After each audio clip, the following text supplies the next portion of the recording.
We're finally at Unit 3, and Unit 3 is Engineering Habits of Mind. And if I may for a moment just allow me to recap a little bit from Units 1 and Unit 2. Do you remember back in Unit 1 when we actually started to identify what our problem was and how we were going to actually apply an engineering frame of mind to solving that problem? And do you remember when we had talked about what we might use to solve that problem, what kind of design we would have, what kind of artifact? And you may recall the fact that we talked about a portfolio or a plan of some type for classroom instructional delivery, or we also talked about a proposal for the kind of advancement of advocacy to kind of move a department or a unit or organization or funder to kind of see our worldview and to work with us to integrate engineering into K-12 education. This particular section is around habits of mind, and the reading associated with that is from the Engineering K-12 Education Report that we've been using this entire course. In particular, pages 119 to 148 are relevant for this particular unit. Hopefully you had a chance to read that. If not, please feel free to take a look at that, mark it up, make sure you highlight it, and create ways of referring back to it, because I think it's a valuable resource for us, as not only in this course, but as you move forward in your work for engineering K-12 education. Habits of mind. There are several habits of mind that were introduced in the report, and for this unit, we're just going to talk about 3 of them, and we're going to frame those in a little bit later in the context of 21st century skills. Let's just take a look at those different kinds of habits of mind one at a time. And the first one is creativity. Now, how do you teach creativity? Those of you who are artists, those of you who are musicians may suggest that there's innate talent, there's an ability to be able to make things and play instruments and do things like that. Well, perhaps that this is an opportunity in terms of integrating engineering into K-12 education to promote creativity by setting up learning situations, whether it be after-school programs or in schools or even at home, setting up situations where learners can be creative. Now, it means scaffolding and providing a range of different kinds of tools. It also means a kind of a sharing of power, where the learner is empowered to take ideas from the teacher, from different places, from an educator, and try to make those ideas work in a context. So I think one of the things that habits of mind for you, as well as for learners, is this notion of creativity. Now, again, if you Google or search for creativity online, and you even look at the images associated with creativity, you'll see so many different views and ways of doing that. So one of the important aspects of this course is to kind of get a sense of what you perceive creativity is and how you'd be willing to embed that or embrace that idea and to put it into your coursework and the things that you would do. Any ideas about how you would do that? And if not, and even if you do have some ideas, I encourage you to take a look just briefly at your portfolio, at your lesson plan or unit plan, or take a look at your proposal and to see what degree you notice creativity. What are the elements of creativity? What spurs that? Have you shared your plan, proposal, your design with others to get a sense of how creative it really is and how they perceive that creativity, if you will? One of the best ways, I think, to create a situation where learners learn is to model what you want them to learn. So here's an opportunity in this mini course, Unit 3 and maybe throughout the whole course, is to actually promote this idea of creativity in yourself.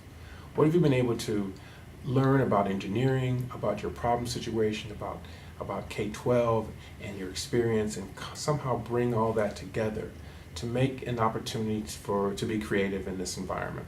This is one of the things I think we want to focus on, and no matter what flavor or manner in which you now start to promote creativity in your world, make sure it's there. And make sure you now start to refer back to engineering as a place where you may have learned about that in context as in this course. So you can talk about engineering and bring that bit of creativity or that bit of engineering into a course or into an activity in a K-12 situation or in any kind of artifact that you create, and says that where you promote this idea of creativity going forward. That's point number 1. Point number 2 is optimism. And it's interesting, even in the report, there aren't many references to optimism and how it might be playing out. But if you think about problem solving and you think about engineering, you have to really believe that your design is valuable. It's value added. And in the business world, it's called a value proposition. You're optimistic about that value proposition. You're optimistic about how this particular artifact could be used. You're optimistic about your worldview, and that you've actually now, quote unquote, done your homework. You've reached out and looked at various kinds of sources and bodies of knowledge, and you've been able to create something that you think will advance, or solve a problem, or advance an idea, or move something forward. And there's this optimism associated with that. And in our schools today, and for many of our learners, this idea of optimism sometimes can get lost, but this is a great way to bring that back. In other words, make sure that within context of what it is you're doing, you can now start to instill that level of hope. And the reason this is really critically important in K-12 STEM education, particularly in engineering, and as we think about promoting and moving engineering into the classroom situation in K-12, is that very often as we progress more and more through the educational pipeline, and we understand very deeply that science and mathematics are so important to engineering, important as fields or disciplines all by themselves, that as we progress and students don't necessarily perform at grade level or get exposed to various courses, then that idea of optimism, that idea of hope sometimes starts to diminish or fade. So one of the things that you can do, and maybe it's appropriate all the way through, and I encourage you to look back at the Next Generation Science Standards as a framework, as a basic way of looking at some of these ideas, and to notice where you can introduce the idea of optimism or hope, especially in the engineering piece all along the way.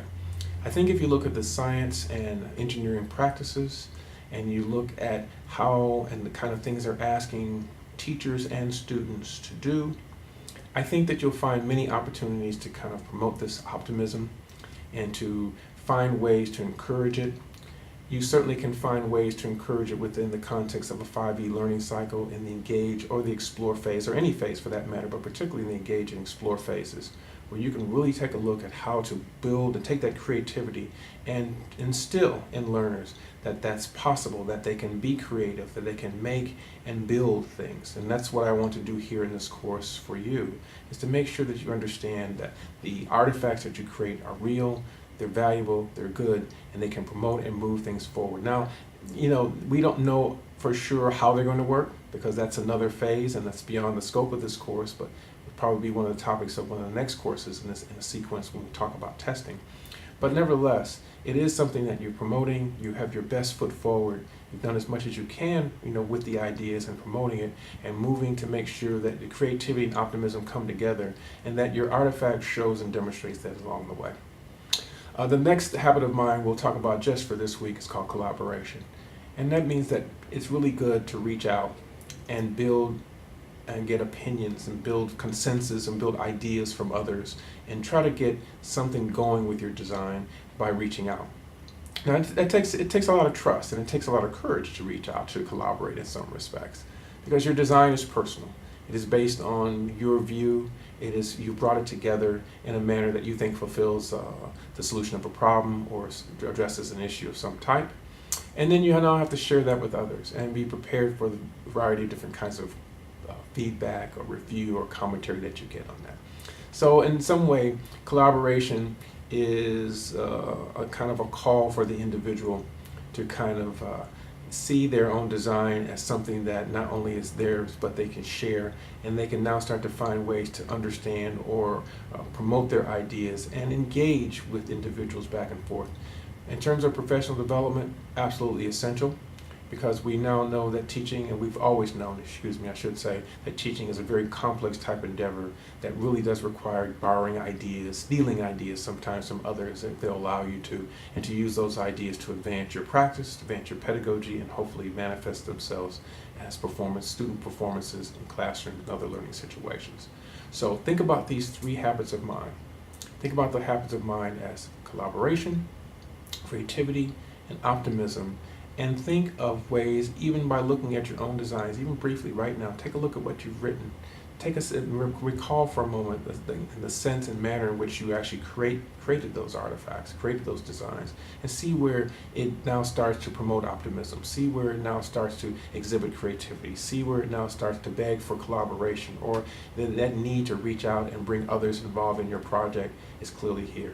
Major projects of any complexity always involve collaboration with someone else. Things are just too complex for one person to do.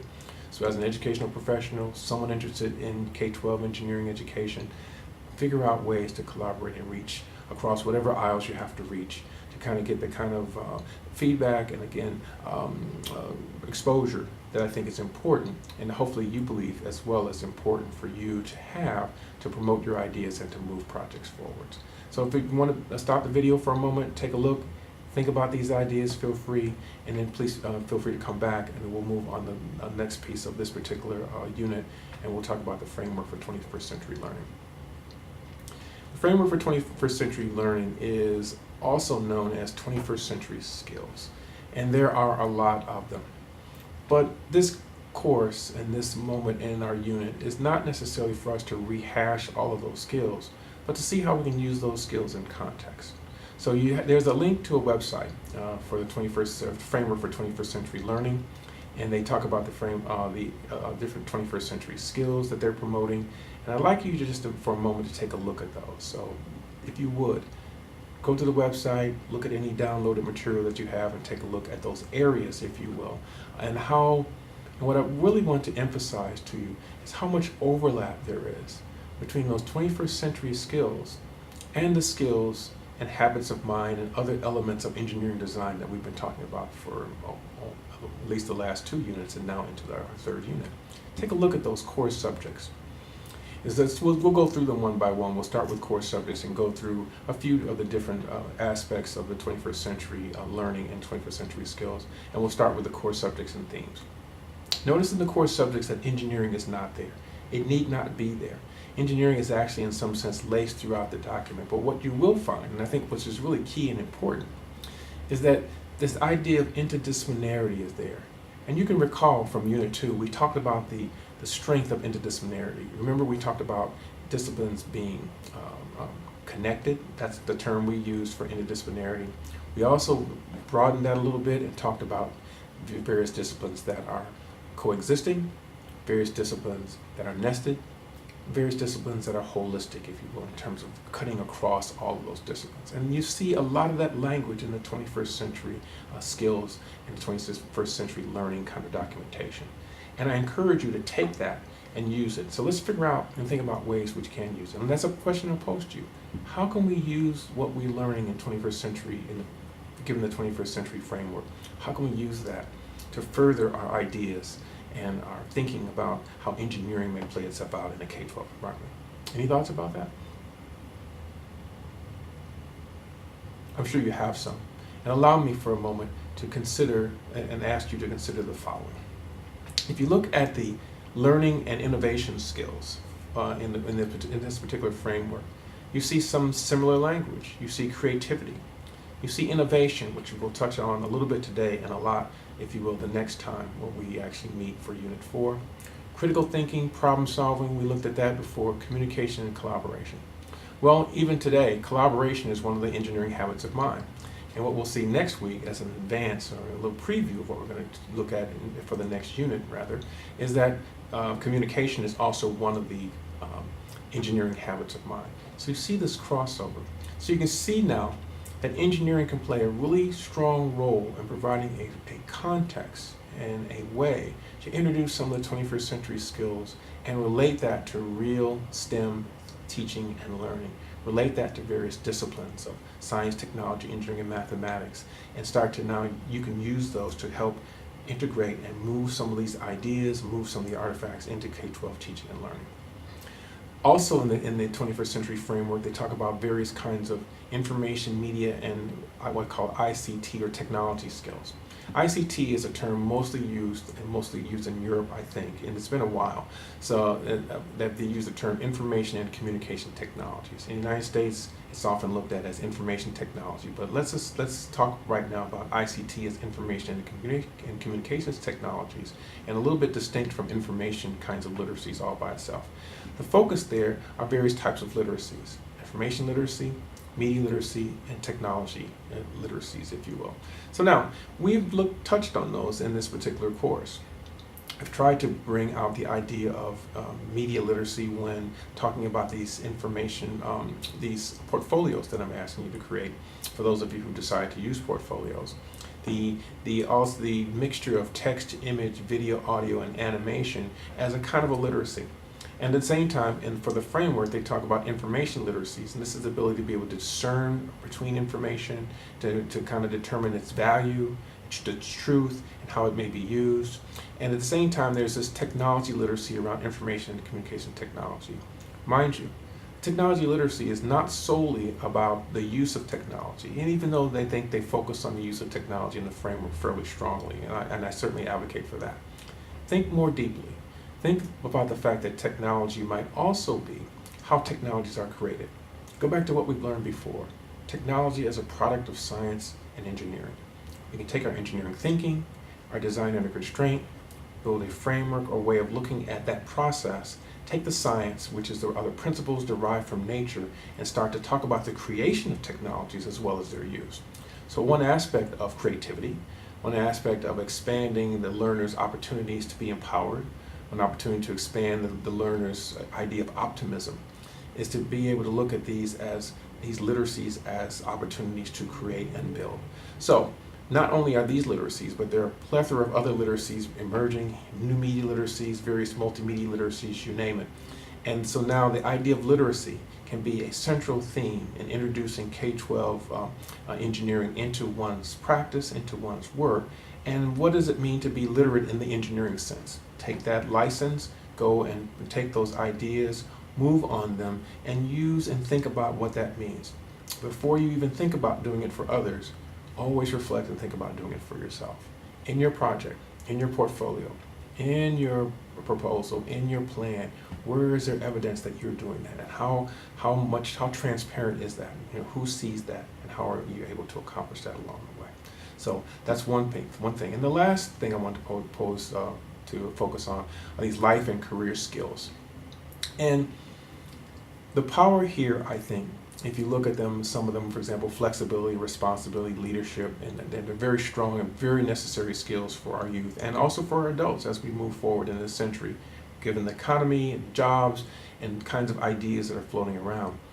These are just the kinds of skills that can be used, and if you recall back in our last unit, around STEMX.